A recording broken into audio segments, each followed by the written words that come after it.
हवेली का दरवाजा सदियों से बंद था, लेकिन आज उसने खुद से खुलने का फैसला कर लिया था। एलिना ने अंदर कदम रखा और हर सांस के साथ उसे लगा जैसे कोई पुरानी दुआ टूट रही हो। हर कोने में झाले लटके थे, हवा में मिट्टी और सड़न की गंध खुली हुई थी। उसने मोमबत्ती जलाई और उस हल्की रोशनी में पहली बार अपना साया देखा, पर वो सिर्फ उसका नहीं था। दीवार के बीच एक पुराना आईना था जिसकी सतह पर किसी ने उंगली से लिखा था, मैं जिंदा हूँ। पीछे से एक हल्की सी आवाज गूंजी, कहा था ना कुछ चीजें सिर्फ देखने के लिए नहीं होती। एलिना का अक्स आईने में हिलने लगा, लेकिन उसका शरीर वहीं खामोश खड़ा था, जैसे उसकी रूह ने एक कदम पहले रख दिया हो। मोमबत्ती की लौ तेज हुई, फिर अचानक बुझ गई और कानों में बस एक धीमी फुफकार गूंजी, स्वागत है शीशे के उस पार। रात गहरी थी, हवेली के बाहर बस हवा चीख रही थी। एलिना ने आईने की तरफ देखा, उसके भीतर हल्की सी हरकत थी, जैसे कोई सांस ले रहा हो। उसने पास जाकर कांच को छुआ और अचानक ठंड उसके हाथों में उतर गई। आईने के अंदर से आवाज आई, क्या तुम मुझे सुन सकती हो? एलिना पीछे हटी, लेकिन वो आवाज अब उसके सिर के अंदर गूंज रही थी। आईना हिलने लगा, दीवारों पर परछाइयां नाचने लगी। कहीं दूर से झरा की हंसी गूंजी, धीमी, ठंडी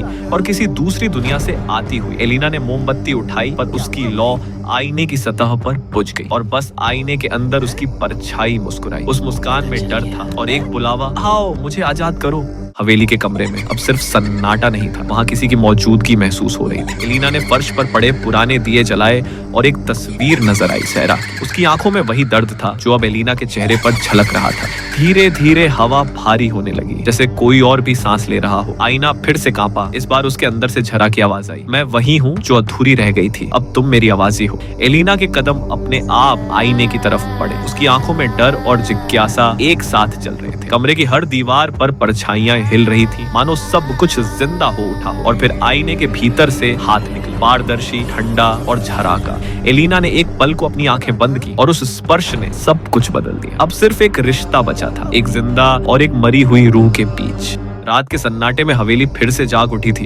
एलिना की नींद टूटी, एक अजीब सी फुसफुसाहट से आवाज आईने के भीतर से आ रही थी। वो बोली, क्यों डरती हो? मैं तुम ही हूँ। कमरे में अचानक ठंडी हवा का झोंका आया, पर मोमबत्ती की लौ बुझी नहीं, बल्कि नीली हो गई। दीवारों पर लहू के निशान उभरने लगे, जैसे किसी ने उंगलियों से लिखा हो, मुझे याद करो। एलिना ने कांपते हुए आईने के पास कदम बढ़ाया, लेकिन आवाज अब उसके सिर के अंदर गूंजने लगी थी, मैं तुम्हें दिखाऊंगी वो सब जो तुमसे छीन लिया गया। आईने की सतह हिली और उसके अंदर हवेली का अतीत दिखाई देने लगा। झरा हंस रही थी, रोशनी में नाच रही थी। फिर अचानक किसी अदृश्य ताकत ने उसे खींच लिया। कमरे की हवा फिर भारी हो गई। एलिना की आंखों से आंसू बह निकले, पर उसके होठों से वही आवाज निकली जो झरा की थी। अब हवेली में दो आवाजें थी, एक जिंदा, एक मरी हुई, और दोनों एक ही थी। अब हवेली की दीवारें सांस ले रही थी। एलिना के कानों में झरा की आवाज गूंज रही थी, धीमी मगर झड़ जैसी, जब रूह बोलने लगे तो जिस्म खामोश हो जाता है। आईने की सतह पर रोशनी चमकी और एलिना का प्रतिबिंब वहीं ठहर गया, जैसे किसी ने उसकी रूह को पकड़ लिया। कमरा कांप उठा, हर कोने से अजीब आवाजें आई। आईना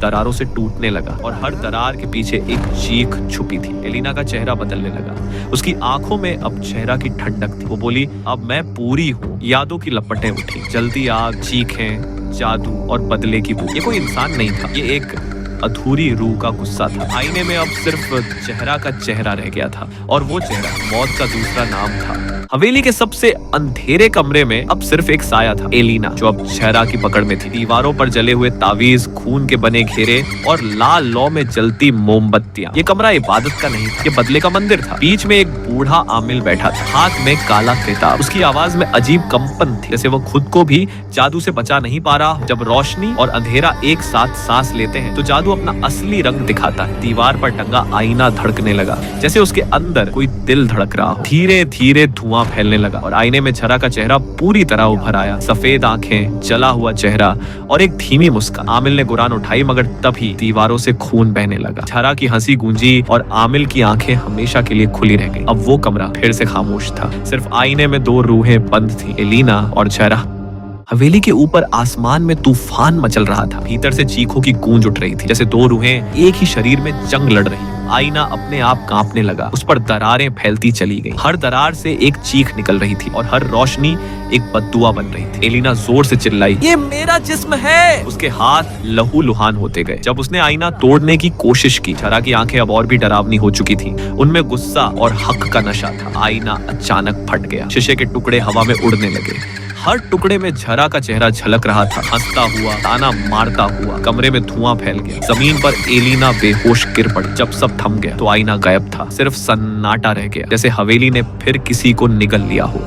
कुछ हफ्तों बाद वही हवेली फिर से बिक गई। एक नया परिवार वहां आ बसा।